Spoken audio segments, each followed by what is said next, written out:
모실 때 큰 박수 부탁드리겠습니다. 먼저 헌독 말씀 다 같이 봉독하시겠습니다. 잠시만요.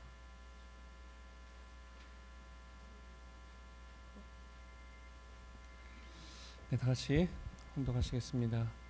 부모는 자식을 교육하는 데 있어서 내 아들 딸로만 사랑하지 말라는 것입니다. 세계인을 위한 재물적인 아들 딸로서 사랑하는 부모가 되어야 합니다. 그리고 자식을 품에 안고 젖을 먹일 때에는 이 지구성의 인류를 대표한 어머니 입장에서 인류를 대표한 어린아이에게 젖을 준다는 마음으로 먹여야 됩니다. 그리고 남의 자식도 내 자식 같다는 심정으로 대하는 어머니가 되어 보십시오. 그런 어머니의 젖을 먹고 자라나는 아기는 위대한 사람이 될 것입니다. 당장에는 안 되더라도 1대 2대를 거쳐 나가는 동안 반드시 그 후손 가운데서 세계를 지배할 수 있는 인물이 탄생할 것입니다. 이것은 공식입니다. 하나님이 아담 해와 자녀를 교육해 보지 못했습니다. 자녀의 도리에 대한 교육을 못하였습니다. 형제가 어떻다는 교육을 못하였습니다. 그것이 한입니다. 그리고 부부가 어떻게 살아야 되고 부부의 천리가 어떻다고 하는 것, 하나님의 사랑을 중심 삼고 바라보는 도리를 가르쳐주지 못했습니다. 또 하나님 대신 횡적으로 설 수 있는 부모 교육을 못하였습니다. 아담 해와가 하나님의 아들 딸이었고 남매였습니다. 그 남매가 커서 남편이 되고 아내가 된 것입니다. 그들이 아들 딸을 낳으면 부모가 된다는 것입니다. 그 아담 해와가 교육을 못 받음으로써 하나님의 창조 이상을 중심 삼은 가정을 완성하지 못했습니다. 그렇기 때문에 그 가정이 완성되게끔 참사랑으로 다시 자녀를 교육해야 됩니다. 형제 교육, 부부 교육, 부모 교육을 다시 해야 됩니다. 하나님이 교회라는 교육기관을 만들어 놓은 목적이 무엇이겠습니까? 여기에 모든 인종을 모아서 교육하고 훈련시키라는 것입니다. 이곳이 훈련 장소입니다. 정신적인 훈련 장소, 미래의 국민과 가정을 위한 훈련 장소라는 것입니다. 교회가 가정의 갈 길, 종족의 갈 길, 나라의 갈 길을 바르게 교육해야 됩니다. 하나님은 교회를 중심 삼고 미래의 가정과 종족과 백성을 만들려고 하는 것입니다. 참부모경 1049쪽 이하의 말씀이었습니다. 식구 여러분 안녕하십니까?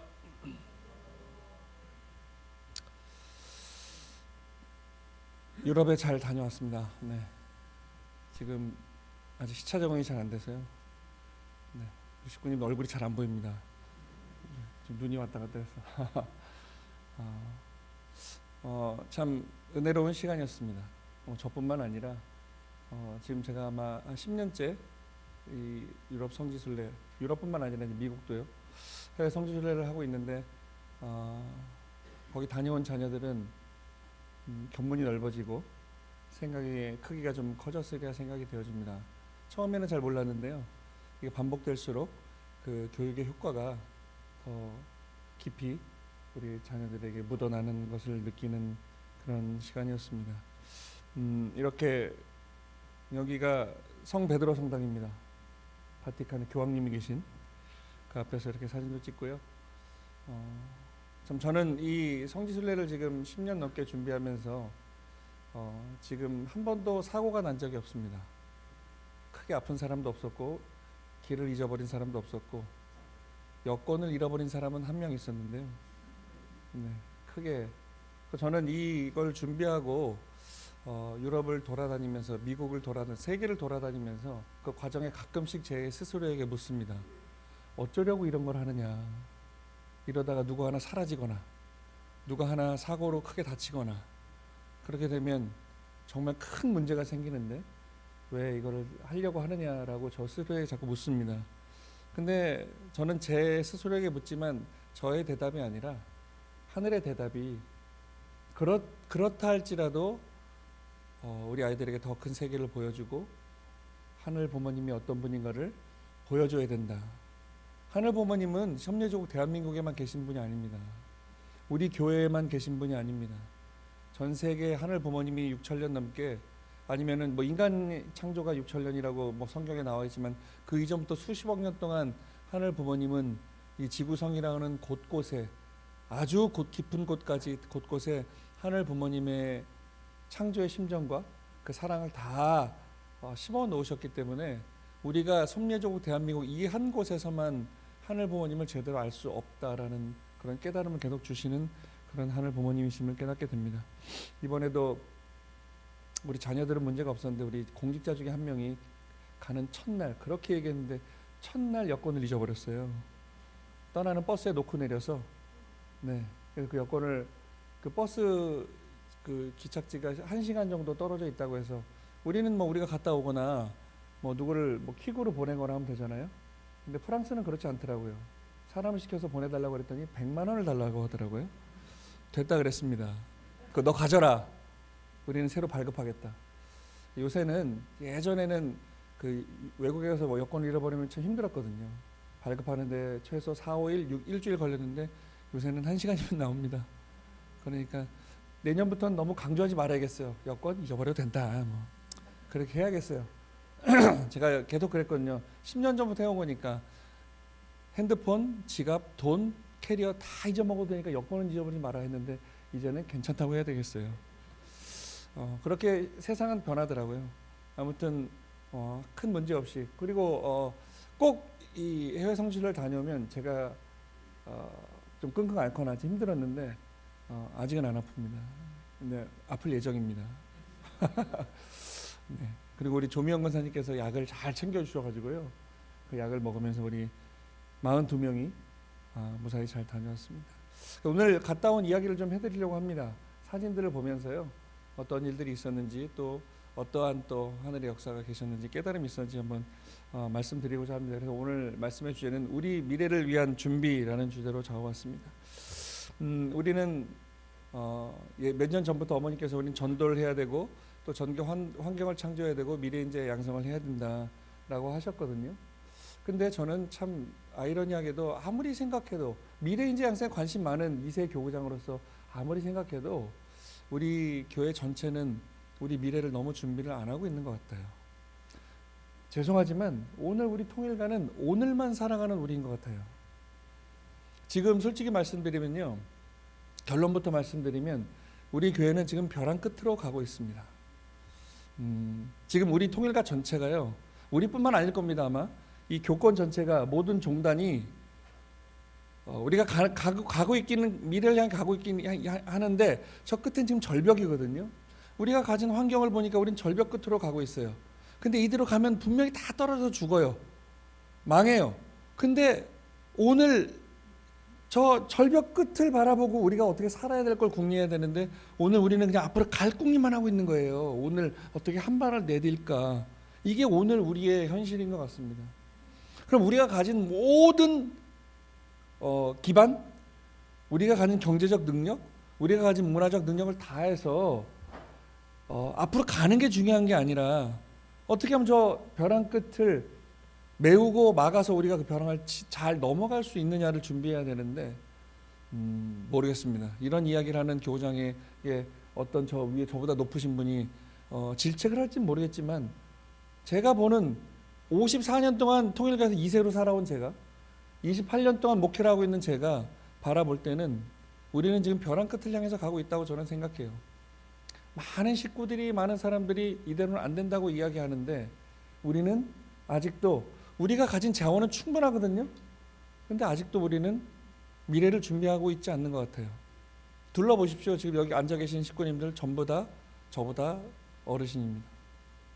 저보다 젊으신 분 몇 명 없습니다. 손으로 꼽을 정도입니다.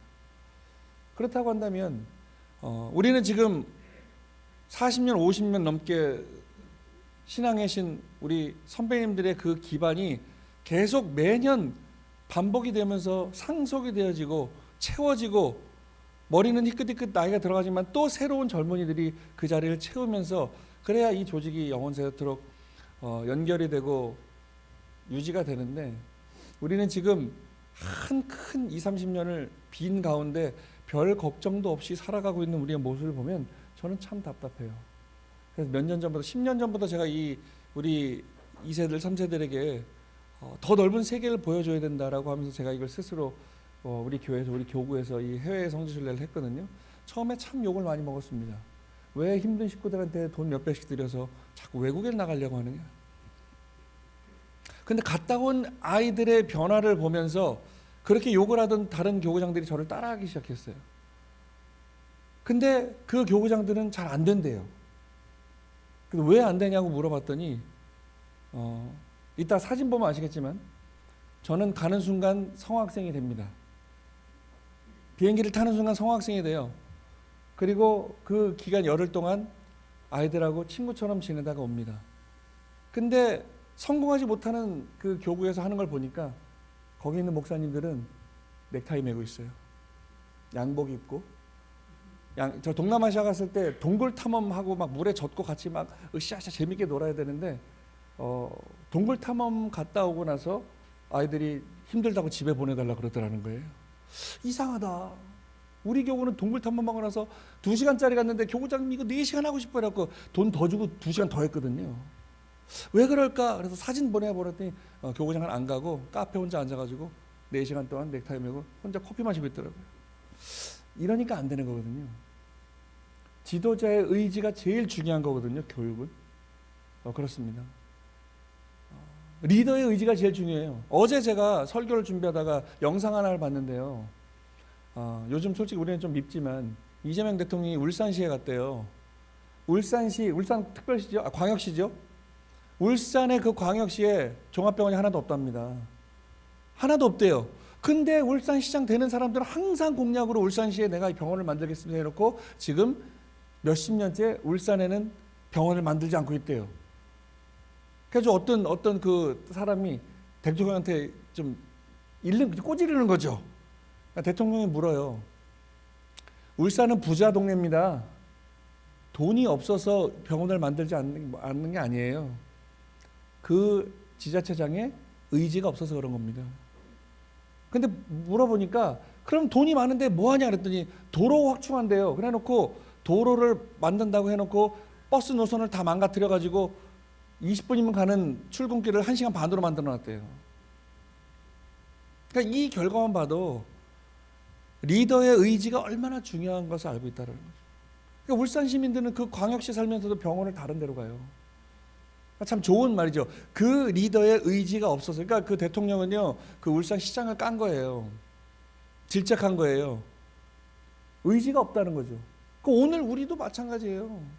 오늘 우리 통일가의 저 지도자들은요, 미래를 준비할 의지가 별로 없어 보입니다. 그러니까 저는 욕을 먹을지언정, 제가 하다가 쓰러질지언정, 저는 이게 제가 아무리 한다고 그게 안 될지언정, 저는 제가 그 기반을 만들어 놓고 싶은 겁니다. 그 의지를 우리 식구들에게, 우리 통일가 전체에게 보여주고 싶은 거예요. 우리 이대로는 안 됩니다. 결론부터 말씀드릴까요? 이번에 42명이 갔습니다. 그 중에 3분의 1은 휴면 식구 애들이에요. 근데 제일 중요한 건 제가 어떤 희망을 봤냐면요, 우리 교회 대표적 휴면 식구 재직회장님 딸하고 우리 손장로님 딸이 갔어요. 2년 연속 갔어요. 제가 오늘 너무 친해졌어요. 이제 완전히 거의 뭐 친오빠 동생이에요. 우리 아들 딸보다 어린데도 오빠 동생이랑 친해졌어요. 그래서 제가 물었어요.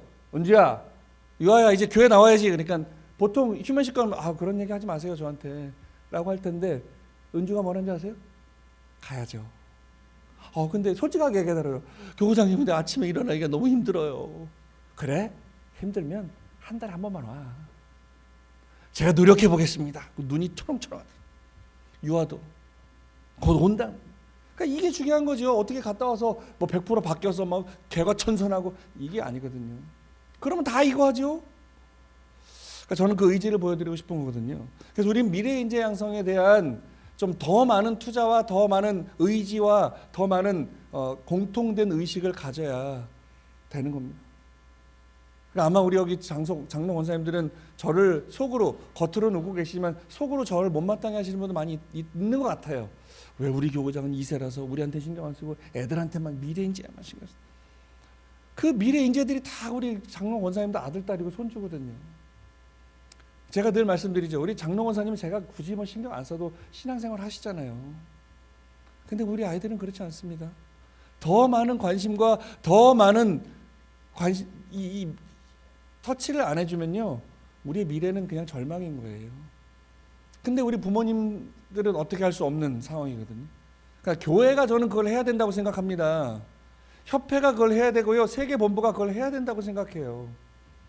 내일 모레 저 협회장님하고 1대1 간담회 합니다. 전화 왔어요. 제가 유럽 간 사이에 교구장들 하나씩 불러서 얘기를 하시더라고요. 내일 화요일 날 점심 먹으면서 이야기하기로 했는데 저는 신랄하게 이야기할 겁니다. 협회장 이대로 안 됩니다. 우리 협회가 가진 모든 재원을 쏟아 부어서라도 이제 지금 우리 현안이 아니라 우리 앞으로 10년 뒤에 우리 교회는 사라질지도 모릅니다. 이거 정말 심각하거든요. 자, 이제 다음 달에 초에 전국 성화총회를 해요. 청평에서.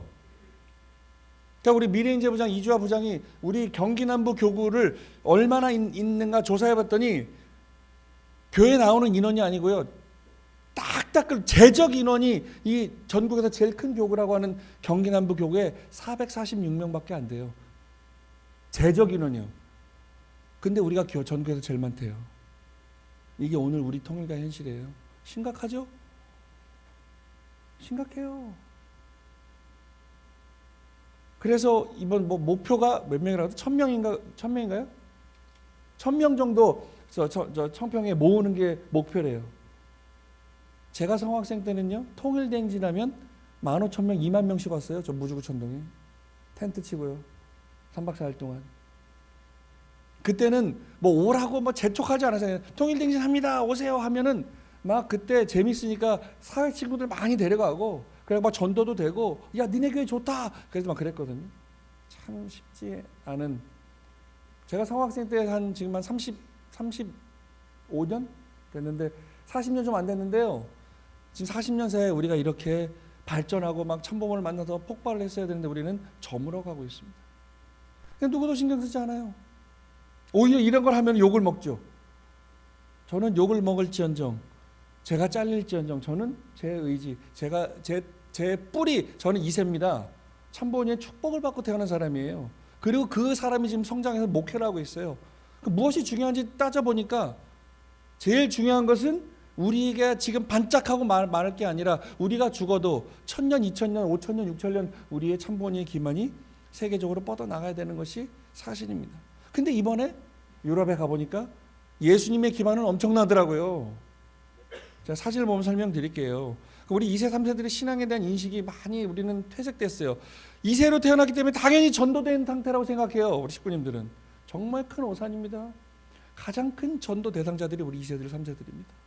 그리고 2세, 3세들도 전도되어요. 그래서 신앙교육이, 이 2세, 3세들을요 전도해야 되기 때문에 신앙교육이 필요해요. 근데 어떻게 앉혀놓고, 교회도 안 나오는 애들 앉혀놓고 원리교육 할 겁니까? 부모님들은 어떻게 할지 모르니까 너는 왜 2세인데 교회 안 나오냐, 그죠? 제가 말씀드렸죠. 우리 선교사분들 중에 신앙 없는 남편들, 당신은 축복받았는데 왜 교회 안 나오냐. 근데 남편들은 얘기하잖아요. 난 통일교회 아니라니까 라고 얘기하죠. 우리는 본질을 좀 깨달아야 돼요. 그 교회 안 나오는 남편의 본질, 교회를 안 나오려고 하는 그 2세 3세들의 그 마음의 본질을 우리가 파악을 해야 돼요. 그러니까 2세 3세들은 교회보다, 2세 3세들보다 먼저 그 부모님들이, 우리 부모님들이 전도가 돼야 돼요. 교회 열심히 하는, 신앙 열심히 하는 우리 식구님들이 먼저 말 그대로 전도가 돼야 돼요. 우리가 가야 할 길을 전하는 게 전도거든요. 우리는 지금 열심히 습관적으로 교회를 나오고 헌신도 하고 사역도 하는데 본질을 잃어버렸어요. 그냥 습관적으로 몸에 뱄으니까 하고 있어요. 제가 예전에 학사장 할 때요, 저 인천의 인하대학교 학사장 3년 하다가 저기 서울에 있는 고려대학교 앞에 안암학사장으로 이제 인사이동이 됐어요. 제가 어디 지방을 갔다가 다시 안암학사로 가야 되는데 인천으로 가고 있더라고요. 3년 내내 인천 왔다 갔다 하니까 인천이 습관적으로, 결국 인하대학사 앞에 갔다 내가 여기 왜 왔지? 그리고 다시 서울로 간 적이 있어요. 오늘 이런 모습이에요, 우리가. 그러니까 나 자신을 잘 돌아봐야 돼요. 신앙을 열심히 하는 사람일수록 혹시 내가 나만의 신앙이라고 하는 벽을 테두리를 치고 이 안에 내가 갇혀 있진 않은지. 대부분 솔직히 말해서 죄송하지만 갇혀 있는 거예요. 그러니까 부모 자식 간에 소통이 안 되니까 자식들이 교회를 안 나오는 거죠. 그렇습니다. 따라서 2세 3세들은 신앙을 교육해야 될 전도 대상자라는 거예요. 오늘 부모님 말씀 가운데 있어요. 부모는 자식을 교육하는 데 있어서 내 아들 딸로만 사랑하지 말라는 것입니다. 세계인을 위한 재물적인 아들 딸로 사랑하는 부모가 되어야 됩니다. 남의 자식도 내 자식 같다는 심정으로 대하는 어머니가 되어 보십시오. 이게 오늘 아버님께서 주신 그 좀 애달픈 심정을 토로하신 부모님의 말씀입니다. 근데 우리는 내 자식도 지금 간수가 안 돼요. 줄탁동시, 이거 제가 저번에도 말씀드렸죠. 줄탁동시란 이 사자성어가 있어요. 뭐냐면 이 병아리가 이제 좀 시간이 지나면 이게 깨고 나오죠. 그러니까 병아리는 알 속에서 힘이 없어요. 깨고 나오는데, 그러니까 그때 그 깨지는 걸 보고 밖에서 어미 그 닭이 같이 쪼아줘요. 이 병아리의 탄생을 위해서. 그걸 쪼아주지 않으면 이 병아리가 못 나와요. 이게 줄탁동시거든요. 그러니까 부모 자식 간에 서로 하나 된 이 공동 작업이 있어야 된다는 거예요. 그냥 자녀들만 놔도 안 되고, 그냥 부모님 혼자만 있어도 안 되고, 우리가 함께, 우리 모든 부모들이, 모든 여기 오는 내 자식들이 내 자식인 것처럼, 내 손주인 것처럼 그러한 심정적 기준을 갖고 있어야 된다. 그래서 1세와 2세 신앙적인 프로세스가 우리 너무 다르다는 거죠. 그러니까 1세들은요, 이 길이 진리인가 고민해서 내가 결정하고 들어왔어요. 근데 2세들은 그렇지 않아요. 진리가 중요한 게 아니에요. 벌써 우리는 우리 부모님 세대의 진리의 기반을 쌓아놨기 때문에 2세들은 이게 진짜 진리인가 이런 고민하지 않아요. 여기가 정말 내가 이 진리 안에서 내가 살아갈 곳인가, 내가 즐겁게 살 수 있는 환경인가가 더 중요한 거예요. 우리 아이들한테는. 그러니까 늘 반복하지만 우리는 환경 정비를 해야 돼요. 우리 수원교회도 경기남부교회는 제일 큰 교구, 좋은 교회지만 이대로는 안 된다라는 거예요. 그러니까 제가 늘 이야기하죠. 힘들지만 저는 다른 목회자들처럼 제가 재작년부터 말씀드렸을 거예요. 우리 1층을 카페로 만듭시다. 근데 옛날 같았으면 자 시작합니다. 만들어야 되니까 우리 한 가정당 100만 원씩 약정금 내시고 출발하겠습니다. 이렇게 식구들한테 부담을 줬을 거예요. 저는 그러고 싶지 않습니다. 시간이 걸리든 이게 1년이 되든 2년이 되든 3년이 되든 계속 반복적으로 교육을 하고 제가 직접 보여드리고 식구님들이 자발적으로 일어날 때까지 저는 기다릴 겁니다. 근데 그냥 기다리지 않고 저는 제 길을 가면서 식구들에게 무언가를 보여드릴 겁니다. 그러면서 우리가 그렇게 마음적으로 기쁘게 모두가 동의가 돼서 환경을 만들어야 기쁘지, 그냥 나는 기쁘지 않고 억지로 우리가 지금 억지 신앙을 해와서 우리가 지금 이 사태가 벌어진 거예요. 그러니까 저는 내일 모레 협회장님 만나서 그럴 거예요. 지난주에도 그 원단 기도회 때도 교구장회 때 제가 얘기했어요. 우리 제발 내년에는 아무것도 하지 맙시다. 식구들에게 아무것도 짐을 주어주지 맙시다. 그냥 각 목회자들에게 식구들 관리하고 식구들이 즐거울 수 있는 프로그램하고 자체적으로, 그리고 협회가 돈이 있으면 협회는 현장에 돈을 지원해 줘라. 지금까지 30년 40년 동안 우리가 뭐 인원동을 하고 해서 결과가 뭐냐 이거죠. 우리는 힘들어지기만 했지 않습니까? 정말 가슴 아프고 가슴 통탄에 한이 되는 어머니께서 지금 감옥에 계시지 않습니까? 우리 통일교회는 지금 이단 사이비가 됐지 않습니까? 뉴스에 맨날 안 좋은 것만 나오고 우린 범죄 집단이 됐지 않습니까? 근데 식구님들 바라보는 우리의 속성이 그렇습니까? 아니잖아요. 우린 세상 그 어떤 누구보다 6,000년의 역사를 봐도 그 어떤 종단보다 우린 깨끗하게 살아왔잖아요. 식구님들은. 정말 이 섭리가 진리인 것처럼 6,000년에 하나 풀고자 우리는 지금 헌신하고 있지 않습니까? 우리의 본질은 이런데 왜 우리는 이렇게 힘들어야 됩니까? 우리가 환경을 만들지 못해서 그렇습니다.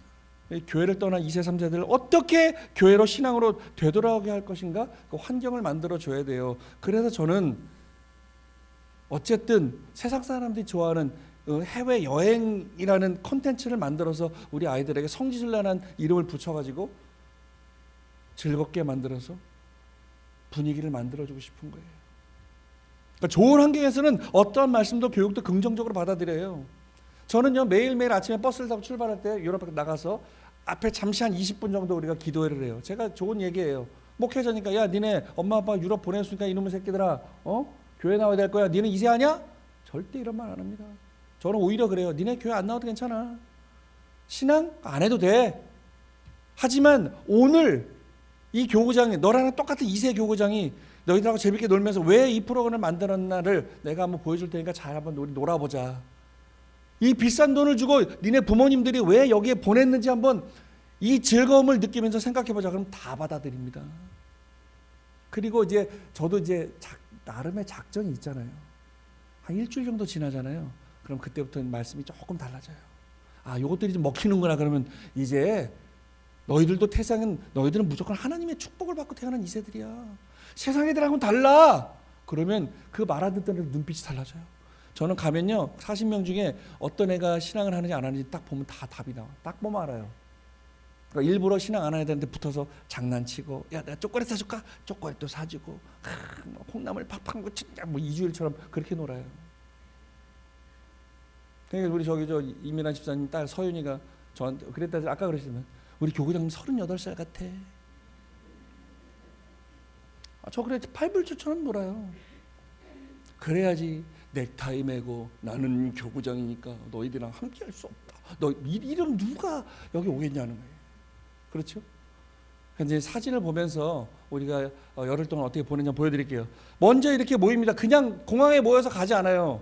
적어도 몇 시간 전에 모여가지고 원래는 하루 전에 모이거든요.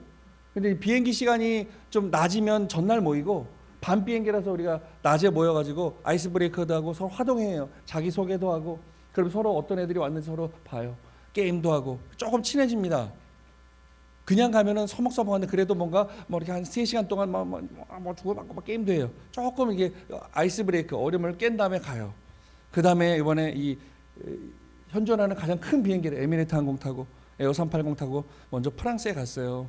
근데 얼마나 웃겼냐면요. 가는 날부터 쉽지 않게 갔습니다. 두바이를 거쳐서 경유해서 가는데 쭉 두바이까지 한 10시간 날아갑니다. 근데 3분의 2 정도 갔는데 그 왜 비행기 타면 지도 나오잖아요. 그 지도 재밌거든요. 내가 어디쯤 날아가고 있는데 근데 갑자기 지도를 보니까 비행기가 빽해서 거꾸로 날아가고 있더라고요. 그래서 내가 스튜어디스를 불렀어요.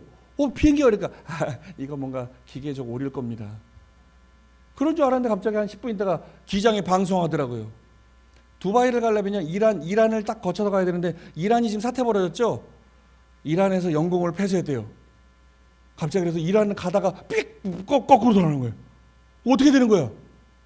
잠시 이렇게 돌아가야 된다는 거예요. 기름 다 떨어져가지고 예상에도 없는 파키스탄에 내려가지고 공중에서 비행기 기름을 넣고 그리고 한 4시간 돌아갔어요. 다이나믹하더라고요. 우리 아이들한테는 왜 이래요 교구장님? 얼마나 재밌냐. 니들이 얼마나 이런 경험을 하겠어. 이번에 프랑스, 스위스, 이탈리아 3개국 예상했는데 이번에 우리 5개국 갔다 왔어요. 두바이, 아랍에미리트, 파키스탄까지 땅에 내려가지고 니네는 이번에 5개국 땅을 밟았다. 애들이 그래요? 좋아하더라고요. 그리고 이제 프랑스 도착했어요. 도착해가지고 대신 늦게 도착해서 원래 프랑스 세네강의 유람선을 저녁 때 타기로 했는데 못 탔습니다. 그 다음날 일어나서 여기 그 유명한 프랑스의 몽마르트 언덕. 프랑스는 그냥 파리는 평지예요. 근데 약간 뒷동산 같은 여기 우리 팔달산보다 낮은 그 이 몽마르트 언덕이 있어요. 그 언덕 위에 저기 사크레 퀘르라고 하는 성당입니다. 몇백 년 된 성당인데요. 프랑스 혁명 그 이후에 많은 사람들이 죽어서 프랑스 정부에서 그 사람들을 위로하려고 저 성당을 지었어요. 그래서 몽마르트 언덕에 이제 올라갑니다. 올라가니 얼마나 아름다워요. 사진도 찍고 저 우리 은주 우리 손장로님 딸, 우리 여기 또 교회 안 나왔던 우리 저 제지카님 딸 유화, 우리 학사장님 부부가 갔네 이번엔. 얼마나 꼴사납던지 계속 손붙잡고 다니는데 제가 일부러 옆에 가서 막 방해도 하고 그랬습니다. 아무튼 이렇게 인생샷도 남기고요. 그 다음에 이제 이 성당 안에 한번 들어가 봤어요. 이 성당이 큰 성당이 아닙니다. 그냥 어떻게 하는 중소 성당인데 우리 이 성전의 크기 한 7, 8배 이상은 되는 것 같아요. 그래서 성전 구경도 하고요. 참 은혜롭더라고요. 별거 없습니다. 카톨릭 성당은 별로 없어요. 제가 5년 전에 갔을 때 딱 이 성당에 갔는데 일요일이더라고요. 아이들한테 자유시간을 주고 저는 또 목회자라고 들어가서 미사를 드린다고 다 앉아있는데 미사가 시작하더라고요. 갑자기 띵 종치더니 대주교님이 뒤에서 저 뒷문 열고 들어와요. 근데 뭐 우리 때 성별하는 듯이 이렇게 향을 피우면서 한 바퀴를 돌아요. 그리고 올라갑니다. 그리고 갑자기 성가대가 우리 성가대처럼 딱 일어나서 우리는 뭐 주님 자 이런 거 안 하고 그냥 이런 소리 나면서 막 뭔가 이렇게 찬송가처럼 나와요. 되게 은혜로워요. 쫙 깔려요. 그리고 찬송이 끝나니까 대주교님 나와서 성경을 혼독합니다. 뭐 해요. 그리고 다시 또 성가대가 합니다. 그리고 또 그리고 끝나요. 얼마나 은혜롭든지. 그게 왜 그러냐면 그렇게 분위기를 만들어주고 스스로 기도하게 만듭니다. 카톨릭 가보셨나요? 똑같은 의자인데요. 그 의자 앞에 무릎 꿇고 하는 받침대가 있어요. 여기 기도는 무릎을 꿇고 앞에 기대서 기도해요. 되게 은혜로워요. 옆에 있는 할머니한테 좀 혼났어요. 모자 쓰고 있다가. 성당에는 모자 벗어야 되거든. 참 우리도 그러니까 여기가 참 카톨릭은 예수님의 벌써 2000년이 됐잖아요. 참 그 2000년 동안의 전통이 무시 못하는 전통이다. 그들은 별 변화도 없이 꾸준히 그렇게 예배드리고 그렇게 스스로 우리 뭐 막 전도 활동 나가서 하지도 않아요. 스스로 성당에 와서 그러니까 성당에 화려하게 만드는 거예요. 모든 이 유명한 작가들의 작품 다 갖다 집어넣는 거예요. 보러 오라는 거예요. 돈도 받아요. 그리고 들어와서 예배가 중요한 게 아니라 그 예배에 왔으니 한번 봐. 예수님의 흔적들이 이렇게 있어라고 참 좋게 만든. 그러니까 우리 천일성전도요. 천일성전도 거기 천일성화 14점 갖다 붙여놨잖아요. 뭘 그렇게 또 돈 들여서 할까? 다 이유가 있어요. 우리 식구가 아닌 사람들을 이걸 보러 오게 만들려면 화려하게 좋게 만들어놔야 돼요. 그러니까 크든 작든 성당은 화려합니다. 아주 아름답습니다. 스테인드 글라스도 만들어 놓고요. 참 화려합니다. 그리고 나서 그 성당 바로 옆에 있는 여기가 테르트르 광장이라고 옛날에 고갱, 고흐 뭐 이런 사람들이 그림 그리던 장소예요. 가난한 이 화가들이 그림 그리던 장소에서 거기도 가보고요. 거기 옆에 또 이 르꽁슐라라고 하는 카페가 있어요. 여기 고갱, 고흐가 그림 그리다 추우면 들어서 커피 마셨던 카페래요. 그러니까 최소한 200년 가까이 한 150년 이상 되는 카페거든요. 제가 지난 몇 년 전에 갔을 때 여기서 우리 아이들 데리고 커피 사주다가 한 30만 원 깨졌거든요. 커피 한 잔이 18,000원이에요. 왜? 고갱 고우가 먹었다 이게. 이번에 가려고 그랬는데 문을 닫았더라고. 아침에 너무 일찍 가서 안 열었더라고요. 다행이었어요. 참 이렇게 보여주고 아이들한테 설명하는 거죠. 얘들아 여기 봐봐. 여기 고갱 고우가 왔던 카페야. 그 한마디만으로 애들은 와 여기가요? 우와 우와 하고 쳐다봐요. 아이들이 신기한 거예요. 그리고 뭐가 좋냐면 내가 그곳에 와 있다는 자체가 너무 좋은 거예요. 그리고 나서 이제 쭉 그 목마르다가 내려와서 여러분 이게 뭐냐면 극장 식당이에요. 식당. 옛날에 우리 선배님 극장 이주일이 나왔던 극장 식당 무랑루즈 들어보셨어요? 우리나라도 있었어요. 그 원제가 물랑루즈라고 여기가 파리에 있는 여기가 그 식사하면서 그 공연 보는 그런 여기 극장입니다. 이 원조 여기도 한번 보고요. 그다음에 사랑의 벽이라고 이거는 뭐 누가 만든 것도 아니고 어떤 개인이 전 세계 언어로 사랑해라는 말을 써서 타일을 붙여놓은 거예요. 이게 세계적인 명소가 됐어요. 근데 가서 우리 사진 찍는데 이번에는 공사한다고 막아놨더라고요. 우리나라 말도 세 군데 있습니다. 이쪽에 있어요. 나는 당신을 사랑합니다. 그리고 나서 이제 파리에서 제일 유명한 식당에 가서 점심을 먹어요. 얼마나 참 느끼하고 참 저는 너무 힘들었어요. 프랑스가 제일 힘들었어요. 아이들은 좋다고 와 프랑스만 나이든 우리 교회장들은 막 힘들어가지고 야 어디 고추장 없냐 막 고추장을 안 가져가가지고 힘들었어요. 그러니까 아이들하고 이렇게 밥도 먹고 참 너무 신기하고 좋은 거죠. 우리 아이들은 내가 파리에서 이렇게 밥도 먹고 그 다음에 이제 개선문에 갑니다. 그 유명하다는 개선문. 나폴레옹이 저기 이제 이탈리아 이따가 보여드릴 이탈리아 그 콜로세움 옆에 가면 1500년 된 개선문이 있습니다. 콘스탄티누 대제가 승리하고 지나가기 위해서 만든 그 1500년 된 그 개선문이 있는데 나폴레옹이 가서 보고 나서 이거 너무 좋다 이거예요. 자기가 파리에 만들어 하고 한 170년 된 건데 파리는 이걸 자랑해요. 170년 했다고. 이탈리아 갔다 오면 이제 말도 못하죠. 10배 이상 됐는데 아무튼 여기서 우리가 이렇게 사진도 찍고 그 다음에 한 가운데 가서 이렇게 저 사진은 뺄 걸 그랬어요. 그죠? 우리 보라니 또 우리 이주아 이렇게 사진 찍었습니다. 그 다음에 이제 이 개선문을 중심으로 밑으로 쭉 내려가면 여기가 그 유명한 샹젤리제 거리입니다. 오 샹젤리제, 오 샹젤리 그 거리예요. 명품도 있고 되게 큰. 쭉 내려가면 뭐가 있냐면 이제 루브르 박물관이 있습니다. 세계적인 루브르 세계 3대 박물관 중에 루브르 박물관을 들어 저 상 앞에서 찍었어요. 무슨 상인 것 같아요? 비너스상입니다. 진품입니다. 비너스상에서 사진 찍고 그다음에 이 루브르 박물관에서 최고 유명한 그림이 있죠. 이 그림입니다. 모나리자. 이것도 진품입니다. 여기서 우리가 또 모나리자 사진도 보고 이 역사도 좀 들어보고 그 옆에 있는 큰 그림이 나폴레옹 대관식이라는 이 그림 크기가 우리 교회 성전 바닥 반만 해요. 그림이 엄청 큰 그림이에요. 그런 그림도 좀 보고요. 그다음에 날이 저물어서 우리 에펠탑 앞에서 이렇게 다 모여서 사진도 찍고 그랬습니다. 파리에서 이렇게 시간을 보내고 우리가 또 이제 디종이라는 도시로 지나갑니다. 디종 왕궁 앞에 이렇게 모여서 사진도 찍고요. 그다음에 디종에서 이제 스위스로 넘어가기 위해서 잠시 머물렀던 디종이라는 좀 작은 도시인데 참 아름답더라고요. 여기에도 그 노틀담 성당이 있습니다. 노틀담 성당이 파리에만 있는 게 아니고요. 저 캐나다 몬트리올에도 있고 세계 곳곳에 노틀담이라는 있습니다. 우리는 노틀담 하면 우리 무슨 생각이 납니까? 노틀담이 꼽추죠, 그죠? 우리는 노틀담 하면 꼽추야, 그죠? 근데 노틀담이 성모 마리아라는 뜻이에요. 노틀담이 성모 마리아를 뜻하는 건데 우리는 꼽추밖에 모르잖아요, 그죠? 그래서 이렇게 또 점심도 이때 또 어마어마한 안심 스테이크를 먹었어요. 얼마나 좋을까요? 저는 너무 좋아서 먹었는데 또 우리 여학생들은 이게 또 질렸는지 많이 남기더라고요. 그러니까 제가 깨달았어요. 스테이크가 다 좋은 게 아니구나.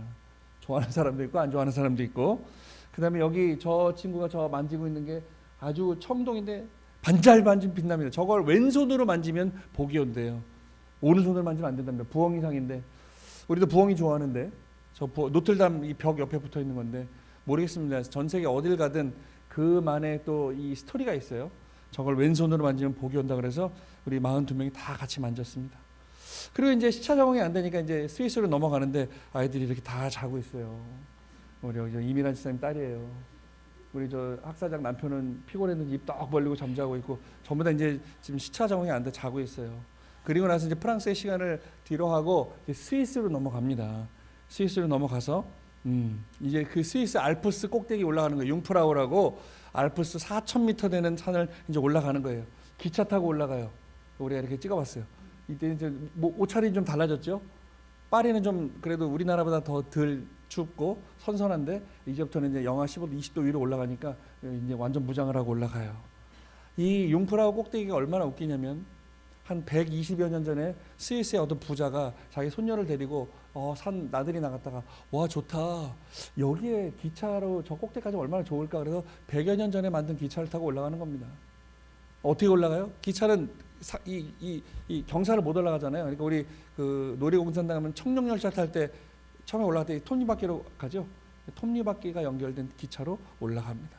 이런 기차를 타고 스위스 가는데요. 스위스 물가가 얼마나 비싸냐면 좀 이따 보여드리겠습니다. 기절하실 겁니다. 이 융프라우 기차 타고 꼭대기에 올라갔다 내려오는데 비용이 30만 원 들었어요. 1인당. 이 정도 감안하시고 좀 이따 제가 기가 막힌 거 보여드리겠습니다. 그리고 중간쯤에 기차를 갈아타요. 기차가 아니라 우리 용평에 있는 곤도라 있죠. 그것처럼 큰 한 40명 타는 곤도라를 타고 이 산 빙벽을 올라가는 거예요. 이 면이 세계적으로 유명한 면이에요. 여러분 무슨냐면 노스페이스 잠바 있죠? 이 북면 아이고 북면을 노스페이스라고 하거든요. 이 북면을 바라보면서 그걸 타고 올라갑니다. 이제 꼭대기에 올라갔어요. 여기가 알프스 꼭대기에서 바라본 이 산 밑에 모습입니다. 구름 위에 있는 거 여기가 지금 4,000m예요. 그러니까 올라가니까 숨이 가빠요. 머리도 아프고 숨도 못 쉬고 막 힘들더라고요. 거기서 밥을 먹었어요. 세상에 저 창밖에가 아까 이 모습이 보이는 거거든요. 저 창밖에 여기보다 아마 뷰가 좋은 식당은 이 세상에 없는 것 같아요. 여기서 우리가 저 표정들 보세요. 지금 산소가 없어서 힘든데 밥을 먹으니까 좋다고 지금 저렇게 표정을 짓고 있습니다. 그리고 나서 이제 뭐라 그러죠? 집 바깥으로 나가는 산 밖으로 나가는 거예요. 여기 테라스로 나가서 이제 직접 영하 15도 되는데 이렇게 밝게 사진을 찍어요. 좋다 그러잖아요.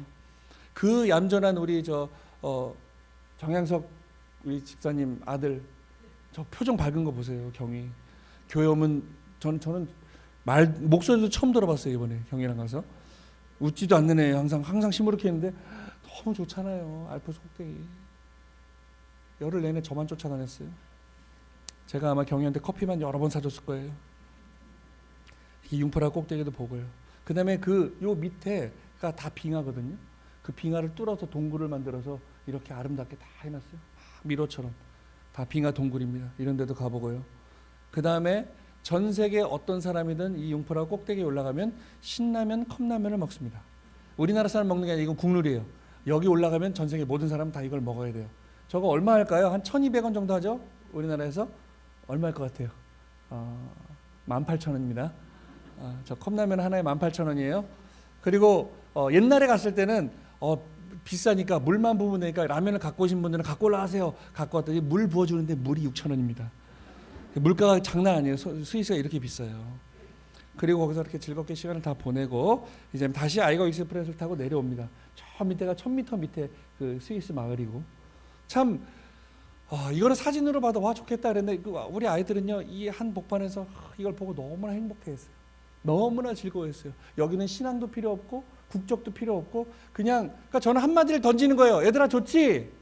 여기가 내가 왜 융프라우엘 너희를 데리고 왔냐면 참 아버님께서 여기를 보시고 야 여기가 세상에서 가장 하나님이 축복하신 아름다운 곳이다. 그래서 내가 너희들 데리고 왔어. 그러니까 전부 다 이제 휴면 식구들도 그렇구나 너무 좋다 그래요. 아버님 짱 막 이래요. 그리고 이제 융프라우에 내려와서 또 차를 타고 한 2시간 가서 루체른이란 스위스 루체른이라는 곳에 가요. 이게 카펠교라는 세계에서 가장 오래된 나무 다리입니다. 800년 정도 된 다리예요. 근데 이렇게 보존이 되어 있어요. 이 다음 우리가 여기 가서 한식을 처음 먹었어요. 김치찌개를 너무 좋더라고요. 근데 되게 맛이 없었어요. 멀게 찌개가 아니라 국 같아. 자, 밥 한 공기. 서양이니까 같이 떠먹지 않고 요거 1인당 하나 저 반찬 4개. 이게 얼마인지 아십니까? 55,000원입니다. 기가 막히죠? 55,000원짜리 밥이에요. 42명이 한 끼 저렇게 허접한 김치찌개를 먹었는데 220만 원이 나왔어요. 아이들이 저 밥 한 공기까지 되겠어요? 남자애들은 밥 한 공기 추가요. 그래. 그러니까 우리 가이드 같이 이거는 포함이 안 돼 있어요. 1인당 2유로 내야 돼요. 밥 한 공기 3,500원. 그래, 야 교구장님이 쏜다. 밥 추가한 것만 10만 원 냈어요. 참 기가 막히죠. 55,000원. 아까 그 스위스 꼭대기 올라가서 먹었던 라면 18,000원.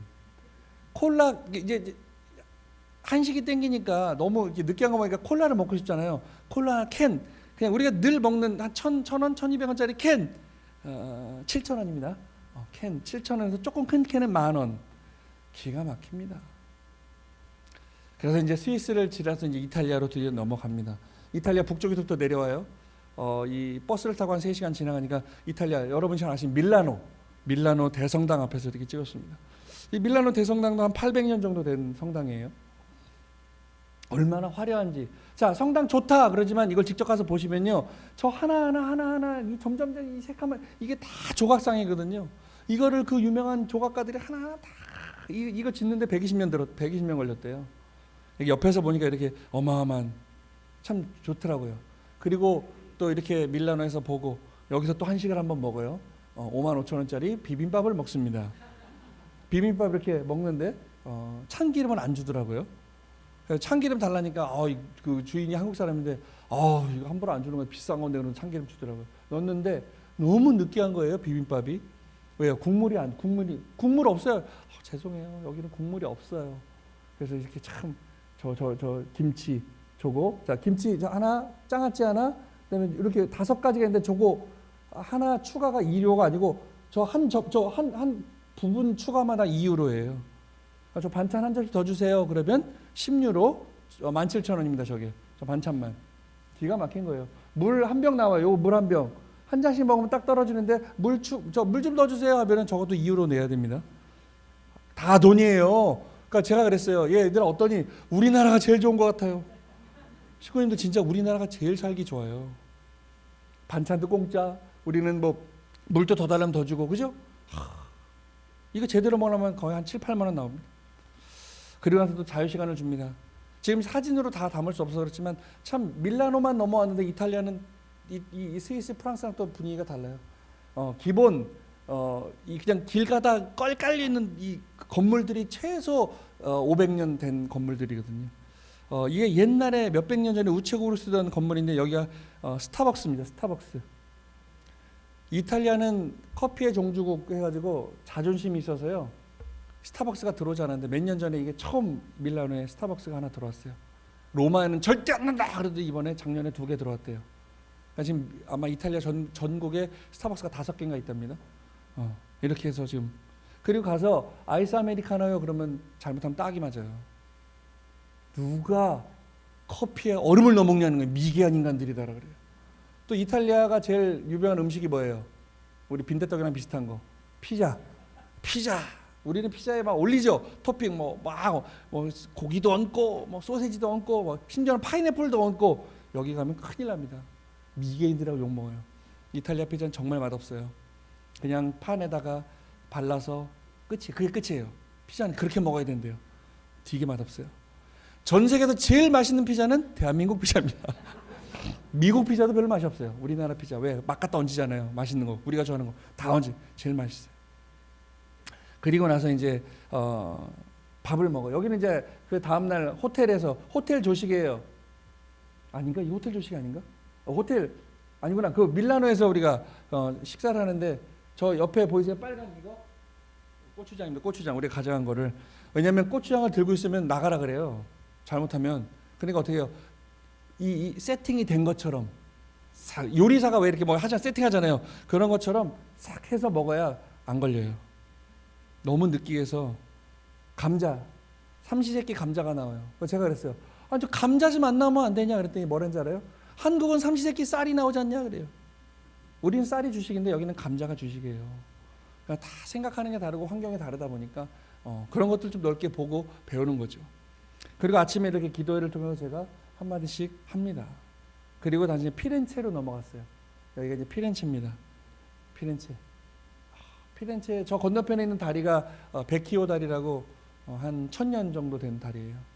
옛날엔 저기서 육고기를 팔고 생선을 팔던 그런 다리였는데 지금은 금은보와 2천만 원짜리 시계 파는 다리로 됐어요. 왕족들이 또 이 다리는 2층으로 되어 있는데 2층은 왕족들이 다니던 그런 곳입니다. 그래서 이렇게 또 사진도 찍어보고요.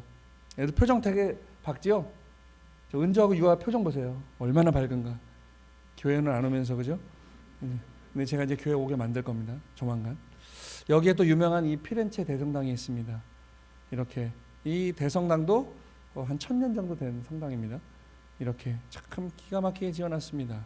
그 다음에 저는 이 피렌체 대성당이 있지만 여기서 10분 걸어가면 산타크로체라고 하는 조그만 성당이 있어요. 거기를 항상 들어가 보고 싶은데 못 들어. 이번엔 제가 쉬는 시간 30분 강제로 주고 막 뛰어가서 갔다 왔어요. 몇 명 목사님들하고. 여기가 그 산타크로체 성당인데 여기에 왜 유명하냐면 별로 크지 않은 성당인데 이 산타크로체 성당에 어마어마한 사람들이 잠들어 있습니다. 그 르네상스 때 3대 거장이라고 하는 미켈란젤로, 라파엘로, 그다음에 레오나르도 다빈치가 3대 거장인데 여기에 미켈란젤로의 무덤이 있어요. 그리고 여러분 지동설을 이야기했던 갈릴레오 갈릴레이 아시죠? 그 사람도 피렌체 사람입니다. 그 갈릴레오 갈릴레이의 무덤이 있고요. 그다음에 단테의 신곡 쓴 단테의 무덤도 여기 있습니다. 그리고 군주론을 썼던 마키아벨리의 무덤도 여기 있더라고요. 그래서 저는 여기 너무 가보고 싶었어요. 그래서 갔더니 10유로씩 내더라고요. 그래서 몰래 갔다 오려고 그랬는데 또 우리 아이들이 10명이 붙어가지고 또 100유로면 17만 원이거든요. 제가 다 내주고 갔습니다. 가서 저희가 아마 단테 묘고요. 석관에 넣어놨습니다. 다 500년 이상 된 묘들입니다. 이 가운데가 이제 미켈란젤로 그 이제 이탈리아 성당 이렇게 막 했던 그 미켈란젤로 유명한 여기가 이제 갈릴레오 갈릴레이의 무덤이 있어요. 가서 기도했습니다. 여기서 이러고 있지 말고 영경에서 아버님 도와서 역사를 할 수 있도록 제가 많이 기도를 했습니다. 조만간 문예 부흥의 역사가 또 벌어지지 않을까 생각이 되었습니다. 그리고 이제 피렌체 가서 식사를 했는데 모든 사람들이 이 식사가 제일 좋았다고 합니다. 티본 스테이크를 먹었어요. 티본 스테이크는 미국이 유명하죠. 근데 티본 스테이크의 출발이 이 피렌체에서 출발했습니다. 그래서 우리 그 팀장이 2세인데요. 항상 갈 때마다 아쉬워요. 너무 조금 주니까. 제가 뭐라 그랬더니 2배를 시켜가지고 정말 배불리 먹었습니다. 그리고 이제 피렌체를 떠나면서 여기가 이제 그 언덕인데 미켈란젤로 언덕이라고 하는 곳에 가서 저 피렌체 시내를 다 돌아오는 그 두오모 대성당도 있고요. 이 가운데 성당이 아까 제가 들어갔던 그 산타크로체 성당 무덤이 있는 곳, 그곳에 가서 피렌체를 다 돌아보고 다시 이제 로마로 향했습니다. 여기가 로마 어딘지 아세요? 바티칸 박물관 입구입니다. 여기서 이제 줄 서서 우리는 그 패스트트랙 그 돈을 더 주고 끌어가지고 박물관에 들어갔어요. 박물관 안에 있는 광장에서 저희가 이제 성 베드로 성당 그 돔 꼭대기도 보고요. 이제 박물관에 수십만 점의 유물들이 있는데 이렇게 바라봅니다. 그리고 2000년이 넘은 라오콘상이라고 2000년이 넘은 이 저거예요. 동상이에요. 석상이죠. 아니 다 설명하자면 어마어마한 미술적 가치가 있는 그 라오콘상이라고 합니다. 그 다음에 이제 이 지도의 방을 지나서 화려합니다. 그 다음에 이제 라파엘로가 그 한 방을 그림을 그렸다고 하는 라파엘로관을 들어가면 이렇게 라파엘로가 그린 그림들입니다. 그 성경의 내용들을 이렇게 그림으로 표현해 놨어요. 그리고 라파엘로가 그린 그림 중에 가장 유명하다는 이 그림입니다. 아테네 학당이라고 하는. 저 가운데 두 사람이 하나는 플라톤이고 한 사람은 아리스토텔레스입니다. 저 플라톤은 하늘을 가리키고 있죠. 모든 것들이 신 중심으로 하나님의 뜻이다. 플라톤은 철학자이기 때문에 이렇게 하고 있어요. 아닙니다. 우리 이 자연의 인간을 더 중심에서 바라봐야 된다. 이렇게 논쟁하는 그런 거랍니다. 그리고 그 시대적으로 유명한 사람들을 다 집어넣어놨습니다. 굉장히 유명한. 그 다음에 이제 이 바티칸에서 가장 유명한 그 시스티나 소성전, 교황을 뽑는 콘클라베가 벌어지는 시스티나 소성전에 들어가면 거기 뭐가 있냐면 이 그림들이 있어요. 두 개가. 그 시스티나 소성전은 떠들어도 안 되고 사진을 찍어서도 안 돼요. 그래서 이 미켈란젤로가 그렸다고 하는 천장에 있는 저쪽이 그 천지창조라고 하는 그 그림들이 쫙 있습니다. 그리고 그 이제 이 단상 뒤에 벽면에는 최후의 심판이라고 하는 또 그림이 이것도 미켈란젤로가 그린 거예요. 저 천지창조는 미켈란젤로가 30대 때 교황 율리우스 2세의 명을 받고 그리기 시작합니다. 프레스코아라고요. 그 시멘트 같은 걸 이겨서 바른 다음에 그 말르면 거기다 그림을 그리는 거예요. 그 안에 스며드는 거거든요. 저거 그리는데 보통 10년 걸리는데 미켈란젤로가 4년 6개월 만에 그렸다는 거예요. 저 안에 저 모든 그 성경에 나와 있는 하나님이 창조하신 아담의 창조부터 저 타락론부터 노아의 방주까지 이렇게 쫙 되어 있습니다.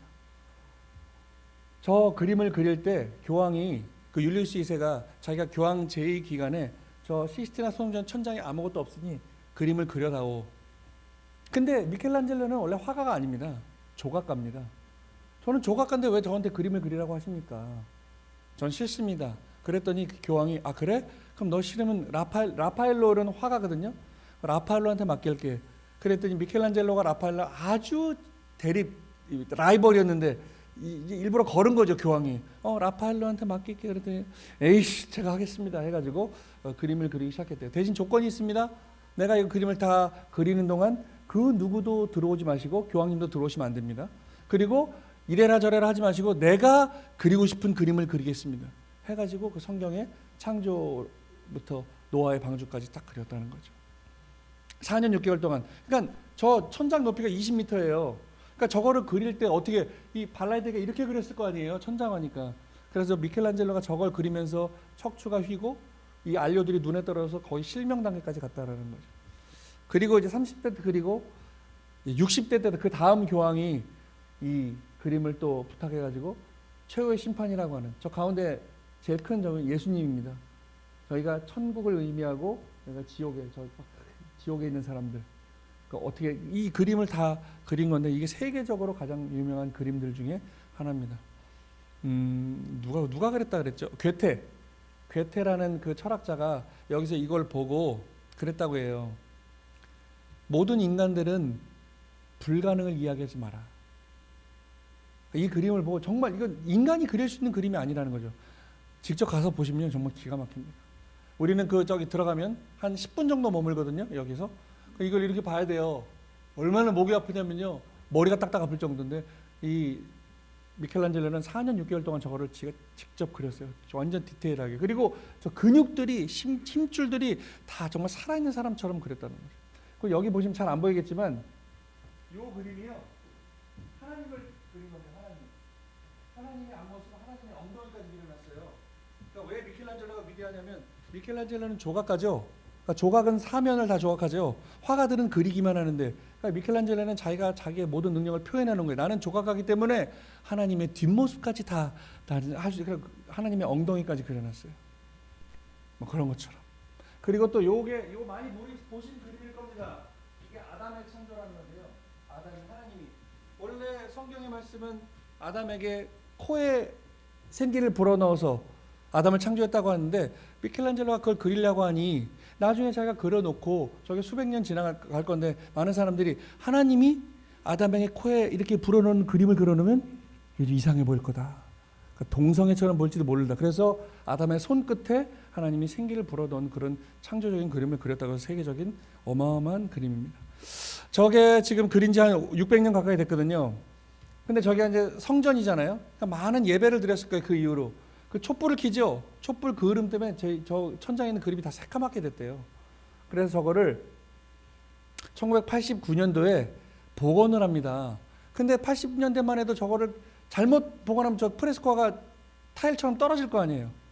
저거를 복원하는 그 업체를 전 세계적으로 요청을 했는데 아무도 나서서 할 팀이 없는 거예요. 저 누가 했냐면 일본에서 했습니다.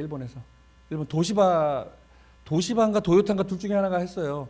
대신 우리가 하는 대신 여기에 무슨 뭐 권한을 달라 해가지고 일본이 저걸 다 복원했습니다. 지금 그래서 저기 들어가면 소리도 내면 안 돼요. 그 진동, 소리의 진동이 천장 이게 울려서 저기 떨어질지도 모른다. 소리 내도 안 되고 사진을 찍어서 내 프레시가 저거를 또 빛이 계속 쌓이면 색감이 변한다. 그래서 저걸 지금도 잘 보존하고 있습니다. 저 성전 안에서 교황을 뽑는 콘클라베를 열은 그 소성전이 바로 저기입니다. 그리고 이제 저걸 다 보고 나왔어요. 나와서 이 바티칸 광장에서 바라본 성 베드로 성당의 모습입니다. 세계에서 제일 큰 성당입니다. 높이가 158m고요. 첨탑까지 길이가 220m입니다. 한 번에 6만 명이 예배를 드릴 수 있습니다. 들어가 보시면 진짜 어마어마합니다. 이제 성당에 들어가자마자 그 우리 저 문처럼 성당의 문이 우리 옆에 연문이 있죠. 거기도 금색 연문이 있습니다. 거기는 25년에 한 번씩 열어요. 희년이라고 해서 희년에만 그 문을 1년 동안 열어요. 1월 1일 0시가 딱 되면 교황님이 가서 그 문을 망치로 깨서 연대요. 1년 동안 열어놓고 12월 31일 0시가 딱 지나면 다시 닫고 25년 동안 열지 않습니다. 왜 열지 않느냐? 왜 아무 때나 안 여느냐? 그 문은 1년 동안 열어놓고 그 문으로 들어가면 죄사함을 받는답니다. 작년 2025년, 2050년, 2075년, 25년마다 열어요. 작년 25년, 작년에 이 바티칸에 역대 가장 많은 관광객들이 왔대요. 카톨릭 신자들이. 죄사함 받는다고. 그리고 교황이 또 한 번 여는 해가 교황이 돌아가시는 해 또 열어요. 근데 교황이 희년에 돌아가셨죠, 작년에. 그래서 작년에만 열어놨다는 그 문이 있고 이제 그 정문 안으로 딱 들어가면 바로 오른쪽에 이 조각상이 있습니다. 피에타라고 하는 세계적으로 가장 유명한 이것도 미켈란젤로가 20대 때 23살 때인가 그린 조각품입니다. 마리아가 죽은 예수님을 안고 있어요. 근데 좀 이상하지 않습니까? 마리아가 엄마인데 너무 젊어요. 저렇게 조각을 해놓은 거예요. 근데 이게 지금 제가 그 사진은 못 구했는데 좀 안 어울리다. 근데 이 미켈란젤로가 천재적인 조각가라고 하는 이유는 이 상을 우리는 이렇게 바라보지만 이거는 그러니까 하나님에게 바치는 이 그림이라고 예수님을 보내는. 그래서 이거를 위에서 찍은 사진이 있거든요. 한번 나중에 인터넷 찾아보시면 이 위에서 바라보시면 예수님의 이 얼굴이 굉장히 평온한 약간 미소를 띠고 있는 평온한 모습입니다. 예수님을 이제 하늘 부모님께 보내는. 그래서 그렇게 천재적인. 근데 이거를 미켈란젤로가 조각했는데 너무 유명해지니까 작자를 모르는 거예요. 근데 이걸 누가 만들었어 막 칭찬하니까 어떤 말도 안 되는 사람들이 다 자기가 만들었다고 하는 거예요. 그래서 안 되겠다. 원래 이 작가들은 자기가 만든 이 조각상에 이름을 새기면 안 된다는 국룰이 있답니다. 근데 너무 자기가 만든 건데 다른 놈들이 지가 했다고 하니까 미켈란젤로가 몰래 밤에 들어가서 저 마리아의 요 가슴 띠 같은 거 있죠? 저기다가 자기 이름을 새겨놨습니다. 미켈란젤로 부오나로티 새겨놔요. 그리고 여기가 이제 그 베드로 성당 뒤에서 앞을 바라본 모습입니다. 화려하죠? 가면 다 금붙입니다. 여기에 금이 40톤이 들어갔대요. 그러니까 이 금을 다 그러니까 가장 화려한 예수님을 모시는 이 성전을 만들어야 되는데 금이 모자라니까 그 콜로세움에 총탄 맞은 것처럼 막 구멍 나 있는 거 그게 총탄 맞은 게 아니고요. 전부 다 금붙이를 다 뜯어다가 여기다가 다 집어넣는 거예요. 그것도 모자라니까 그 면제부 팔았죠. 부자들에게 헌금 걷어가지고 죄를 용서해준다. 그래가지고 마틴 루터가 목사가 95개 반박문을 내고 종교 개혁이 일어나죠. 그 시발점이 됐던 게 바로 이 베드로 성당입니다. 엄청 크죠. 사람들이 요만해요. 여기서 6만 명 이상이 예배를 동시에 드릴 수 있다는 거죠. 우리 아이들하고 이렇게 사진 찍어봤습니다. 이 맨 뒤쪽 위에 천장을 찍은 건데 이렇게 화려합니다. 기가 막힌. 그리고 이제 그 가운데 돔이 있는데 돔 가운데 이런 이 라틴어가 써 있어요. 헬라어가 뭐라고 써 있냐면 그 돔 가운데 너는 베드로라. 내가 너에게 천국문을 주니 네가 천국문 열. 그 성경 구절이 써 있다고 합니다.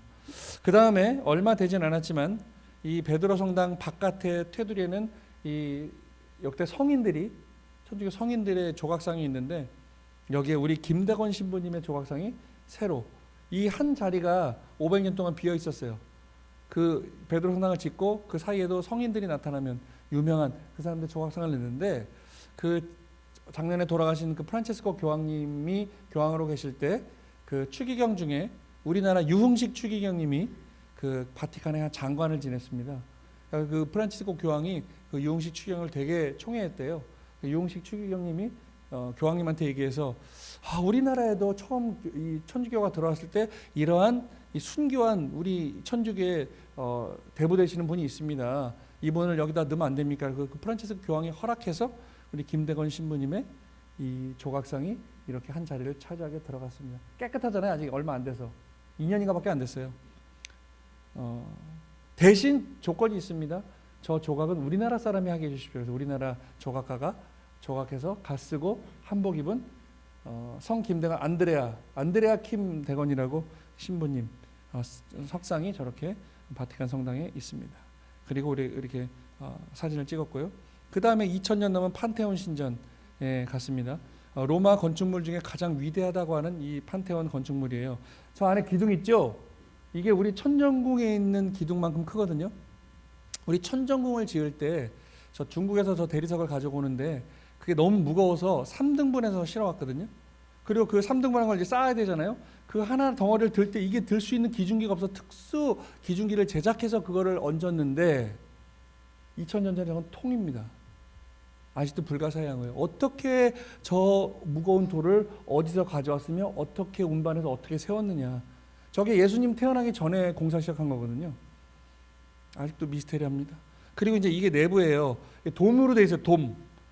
돔인데 원래 돔은 건축학상 서로 돔이잖아요. 이렇게 서로 미는 힘으로 버티는 건데 그래서 이 가운데가 키스톤이라고 제일 튼튼한 하중을 많이 받는 돌을 세워야 되거든요. 근데 여기는 가운데가 저렇게 지름 9m로 뚫려 있어요. 2000년 전에 지은 겁니다.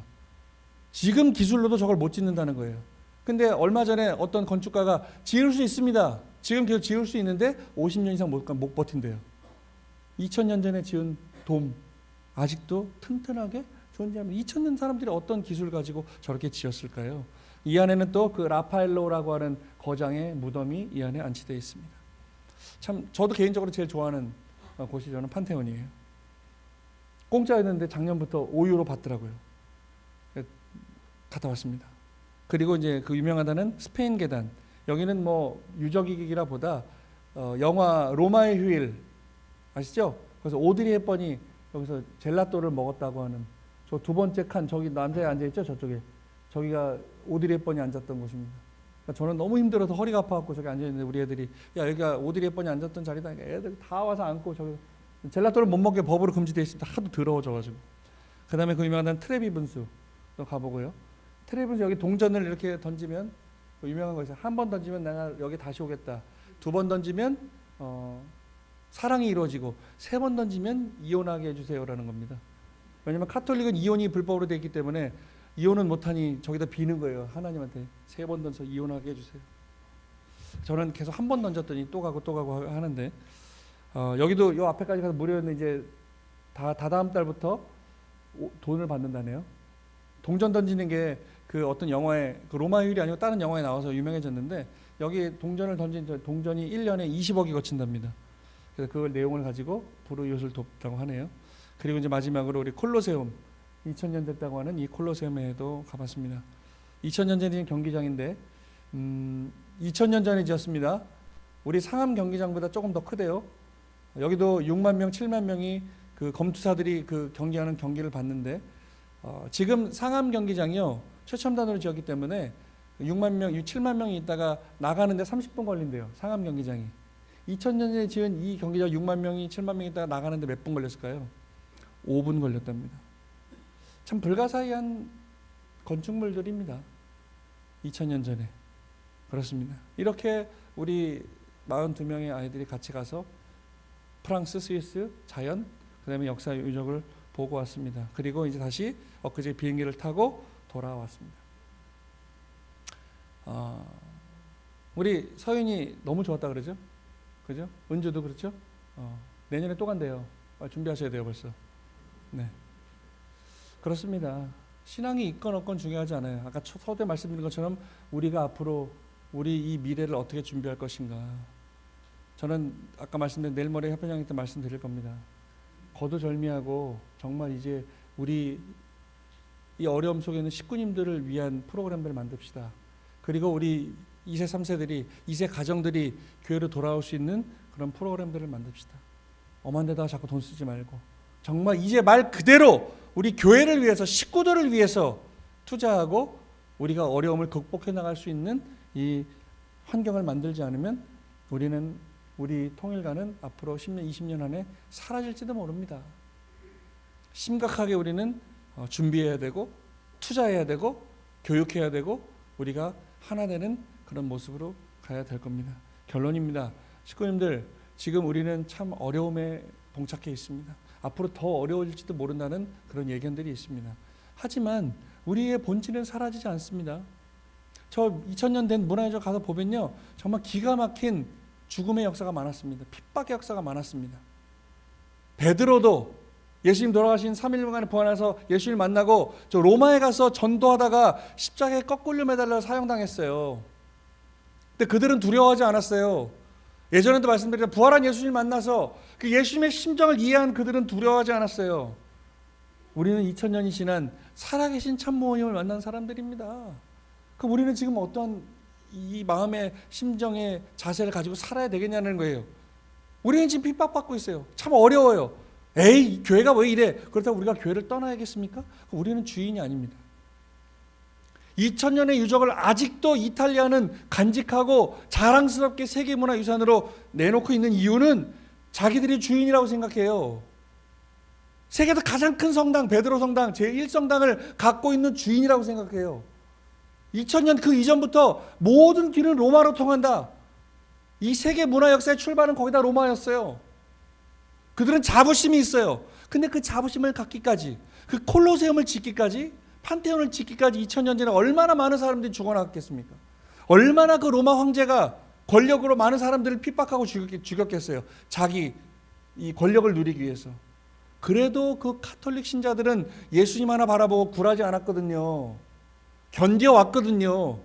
그래서 지금 저렇게 어마어마한 문화유산을 갖고 있거든요. 말씀드렸어요. 우리나라에도 유네스코 문화유산이 19개 있어요. 19개나 있다 우리나라도. 이탈리아는 몇 개 갖고 있을 것 같아요? 많이 갖고 있겠죠? 제가 문제 냅니다. 그럼 50개, 1000개. 이탈리아는 유네스코 문화유산만 200만 개를 갖고 있어요.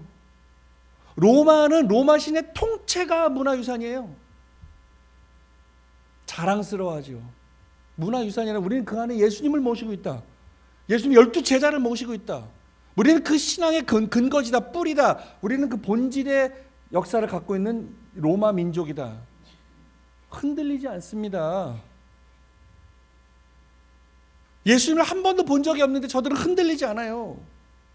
우리는 늘 반복되는 이야기지만 저는 로마에 갈 때마다 너무 큰 깨달음을 얻어서 우리도 좀 저랬으면 좋겠어요. 우리도 이 통일과 내가 통일교인이라는 자부심이 있었으면 좋겠어요. 우리가 힘들게 헌금해서 저 지어놓은 저 천원궁, 천정궁, 저 청평단지를 자랑스러워했으면 좋겠어요. 누가 얼마나 해먹었냐? 그런 그 해먹은 사람들이 책임져야 될 탕감할 일이고요. 식구님들이 헌금한 내용은 절대 하늘은 잊어버리지 않습니다.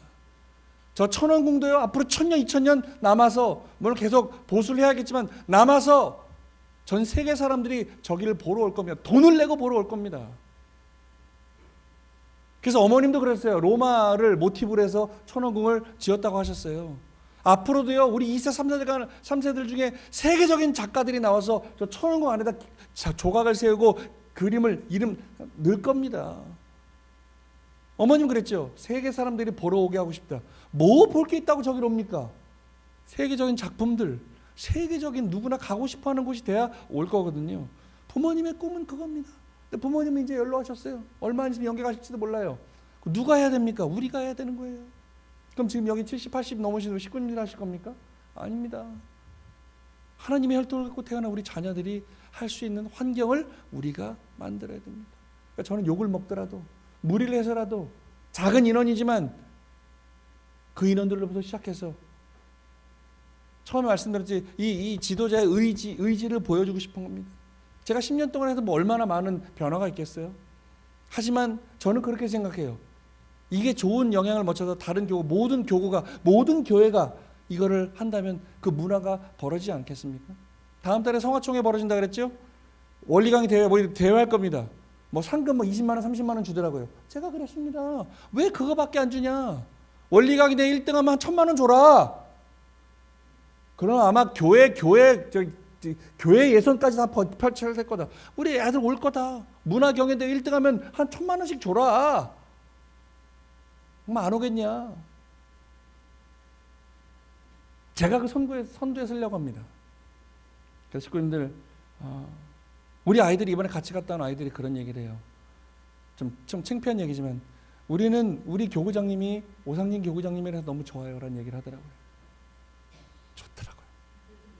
근데 저는 그 개인적인 조언을 떠나서 이제 이렇게 시작되는구나 라는 생각을 얻었어요. 이걸 좀 확대시키고 또 더 좋은 환경을 만들어서 지금 고민하고 있는 우리 식구님들 고민하고 있는 자녀 문제들, 손주 문제들 해결할 수 있는 출발점을 꼽는 그런 의지를 갖고 있는 게 바로 접니다.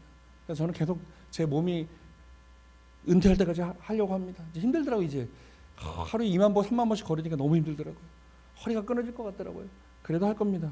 이게 정말 제 몸이 망가져도 제가 힘들어도 우리 아이들이 새로운 꿈을 꿀 수 있는 프로그램이라면 저는 더 발전시키고 더 성장시키려고 합니다. 식구님들 지금 우리 힘들고 어려운 이 시대를 겪고 있다고 해서 좌절하지 마시고 너무 다운되지 마시고 에휴 이게 뭐야 나 교회 안 가 라는 생각도 하지 마시고 이럴 때일수록 더 웃으시고 더 즐거움을 가지고 교회 오셔서 먹고 마시고 놀 수 있는 그런 환경을 만드는 게 하늘 부모님의 꿈일 겁니다. 참 부모님의 꿈이고 저의 꿈이고 우리 식구님들의 꿈일 겁니다. 그런 날이 올 때까지 우리 하나 돼서 열심히 앞으로 전진하는 우리가 됐으면 좋겠습니다. 기도하겠습니다. 존귀하신 하늘 부모님, 사랑하는 천진 참 부모님 감사합니다. 오늘 전 세계를 축복하시고 그 옛날 아담 해와를 빚으시면서도 큰 꿈을 꾸신 그런 하늘 부모님의 심중을 헤아리는 우리가 되어야겠습니다. 얼마나 기쁘셨겠사옵니까? 근데 그 자녀를 잃어버리고 정말 우리가 갖고 있는 언어로는 표현할 수 없는 고통의 아픔의 그런 하늘 부모님의 심정이었음을 또 깨닫게 되오니 오늘 2000년 만에 보내신 재림주 참 아버님, 독생녀 참 어머님, 참 부모님을 모시고 우리가 새로운 역사를 만들어가는 축복 가정들로 거듭날 수 있도록 축복해 주시옵소서. 나로 머물지 않게 하시고 성장하고 우리가 하나됨을 통해서 한 걸음 한 걸음 앞으로 나아가다 보면 1000걸음이 될 거 그의 천리길이 될 것이고 지구성을 다 덮을 수 있는 그런 정성의 기반이 되겠사오니 우리의 발걸음에 함께 하셔서 모든 세상이 이번 사태를 놓고 전화위복의 기회라고 하셨으니 이 핍박이 축복으로 또 참부모님을 제대로 이해할 수 있는 기회로 승화될 수 있도록 축복해 주셨기를 간절히 빌고 원하면서 우리 참 어머님의 성체를 지켜주시고 승리를 지켜주시고 해방 석방을 속히 이끌어 주셨기를 간절히 빌고 원하면서 이 모든 말씀을 홀리마다를 모신 축복가정 오상진의 이름으로 간절히 감사하며 보고하려 싸움나이다. 아주